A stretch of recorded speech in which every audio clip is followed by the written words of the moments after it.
রাধাকৃষ্ণ রাধাকৃষ্ণ যুগল হয়ে যাচ্ছে, এখন যুগল হয়ে নাচতে হবে না, আগে আমাদের রাধারানীকে নাচতে হবে। কি বলেন মায়েরা? রাধার পক্ষে কারা একটু হাত তোলেন তো, রাধার পক্ষে কারা?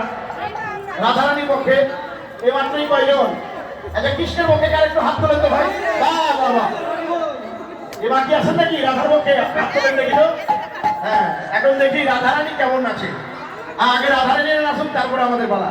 অমর চাঁদ মদনী ধনী নাচ তো দেখি তা তা।